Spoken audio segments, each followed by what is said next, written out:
జై శ్రీకృష్ణ. శ్రీకృష్ణ దర్శనంలోనికి తిరిగి స్వాగతం. బృందావనంలో గోపికలు, గోపబాలురు, యాదవులు నిత్యం కన్నయ్య లీలలే తలుచుకుంటూ ఆనందిస్తూ ఉన్నారు. ఇక గోపికల ఆనందం అయితే చెప్పనే అక్కర్లేదు.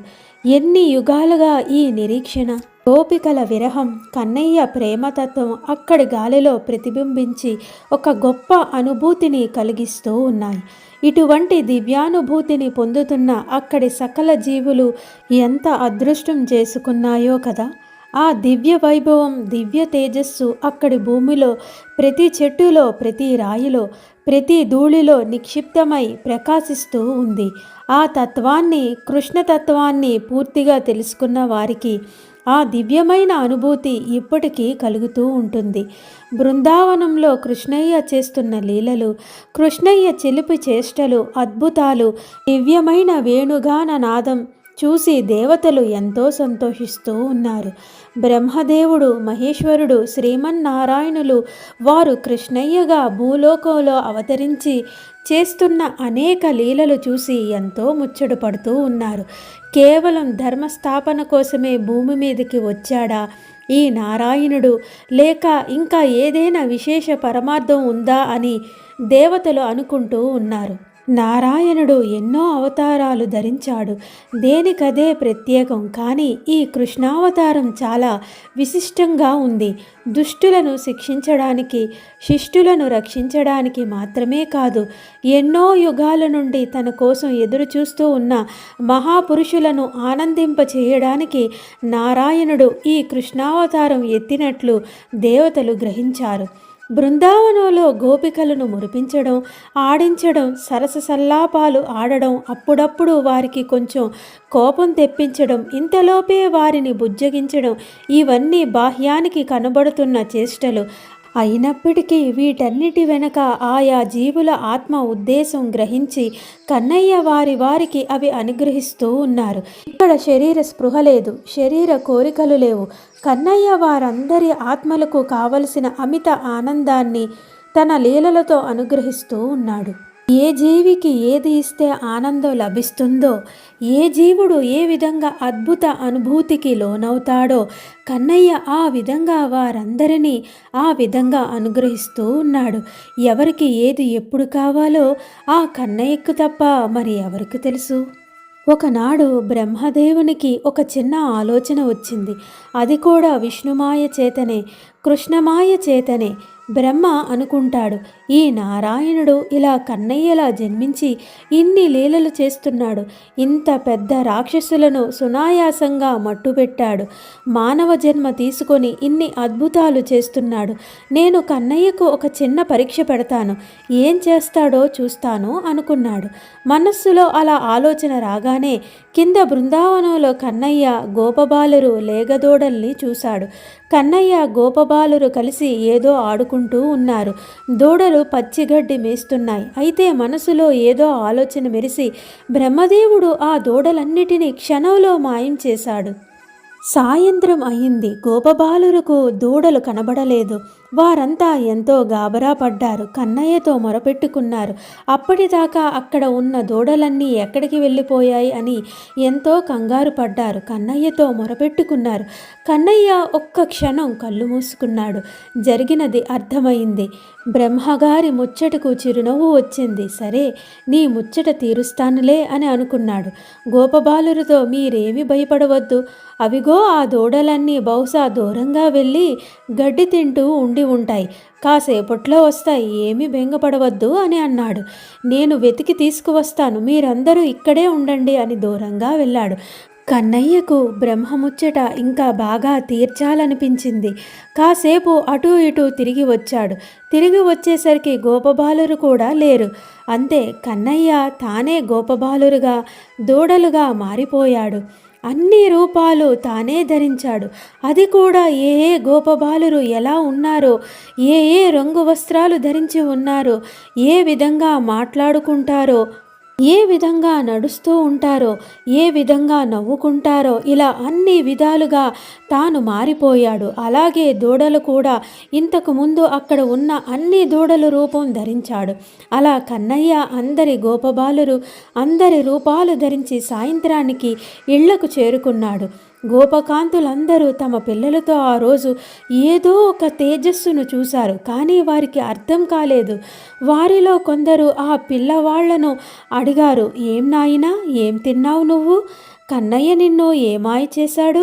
ఈరోజు ఇంత అందంగా ఇంత ముద్దుగా కనిపిస్తున్నావేమిటి అని అడిగారు ఆ గోపకాంతులందరూ. అలా కొన్ని రోజులు గడిచాయి. ఆ తర్వాత రోజుల్లో కూడా గోపికలు ఎంతో ఆశ్చర్యపోయారు. వారి కంటికి ప్రతి పిల్లవాడు ఎంతో ముద్దుగా కనబడసాగాడు.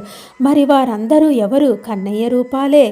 ఈ సర్వభూతాలయందు ఉన్నది తానే అని సమస్త జీవులకు చెప్పడానికే, బ్రహ్మదేవునికి తెలియజెప్పడానికే ఆ బ్రహ్మదేవుని కూడా కృష్ణమాయలో పడేశాడు. ఇంద్రియాలే లేగదూడలు, మన బుద్ధే గోపబాలురు, మనందరిలో ప్రాణశక్తియే ఆ కన్నయ్య. వీటన్నిటిలో ఉండే అంతర్యామి తత్వాన్ని లోకానికి చాటి చెప్పడానికే కన్నయ్య ఈ మాయ చేశాడు. రోజు ఇంతమంది కన్నయ్య స్వరూపాలు గోపబాలురుగా లేగదూడలుగా బృందావనం అంతా తిరుగుతూ ప్రతిరోజు ఎప్పటిలాగే దూడలను తోలుకొని అడవులకు వెళ్తూ తన స్వరూపాలతోనే ఆడుకుంటూ, తన స్వరూపాలతోనే తానే ఆడుకుంటూ, తానే కవ్విస్తూ, తానే లాలిస్తూ, తానే బుజ్జగిస్తూ, ఆహా, ఆ దృశ్యం చూడండి, ఎంత అద్భుతంగా ఉందో. ఆ దివ్యానుభావం మీరు అనుభవించారు. కన్నయ్యను అన్ని రూపాలలోనూ చూస్తుంటే ఎంత ఆనందంగా ఉంటుందో. గోపకాంతులు తమ బిడ్డలను ఇంతకు ముందు కంటే ఎక్కువగా లాలిస్తూ గుండెలకు హత్తుకుంటూ అందరూ కూడా మురిసిపోతూ ఉన్నారు. ఇంతకు ముందు కంటే మాటల్లో చెప్పలేనంత ఎంతో గొప్ప అనుభూతి వారందరూ పొందుతూ ఉన్నారు.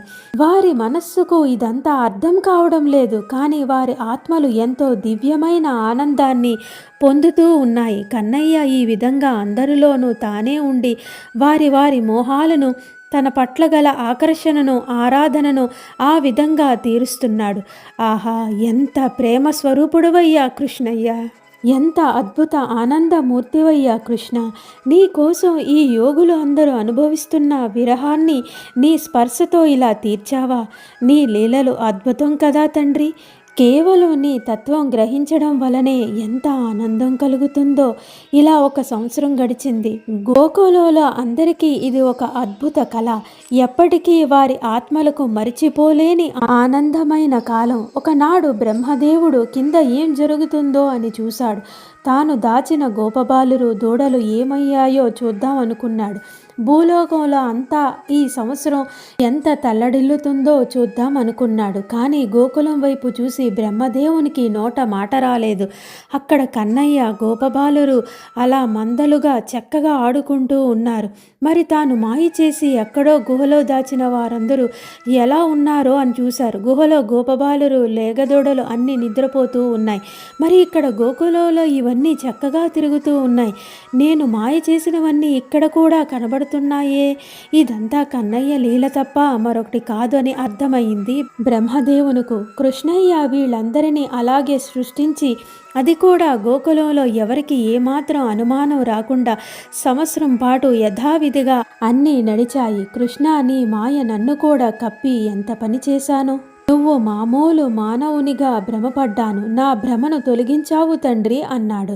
భూమి మీద దిగి బ్రహ్మదేవుడు కృష్ణయ్యతో ఇలా అన్నాడు, స్వామి, నీ నిజ రూపాన్ని, నీ దివ్యతత్వాన్ని నేను గ్రహించలేకపోయాను. నన్ను క్షమించు.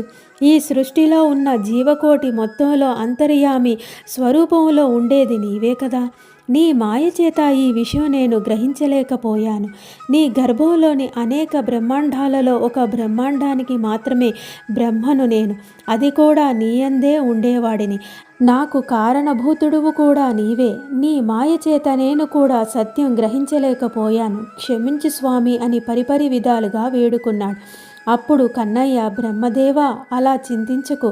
ఇదంతా నా లీలలోని భాగమే. 1 సంవత్సరం పాటు ఇక్కడ గోపకాంతులు అందరికీ పిల్లవాడిని అయ్యాను కదా. వారి ముచ్చట్లన్నీ తీర్చాను కదా. అలాగే ఇప్పుడు ఇక్కడ జన్మించిన అలా మందలు అన్నీ ఎంతో పుణ్యం చేసుకున్నాయి. అందుకే వాటి రూపం కూడా ధరించి వారిని కూడా అనుగ్రహించాను అన్నాడు కన్నయ్య. ఇలా అన్నాక కన్నయ్య తన మాయను ఉపసంహరించుకున్నాడు. మాయ రూపంలో తన ఎదురుగా ఉన్న గోపబాలురు దూడలు మాయమయ్యాయి. అక్కడ గుహలో ఉన్న గోపబాలురు ఇక్కడ ప్రత్యక్షమై నిద్ర లేచినట్లు కళ్ళు నులుపుకుంటూ ఏవి మన దూడలు అని అన్నాడు. కన్నయ్య ఇదిగో ఇక్కడే ఉన్నాయి అని చూపించాడు.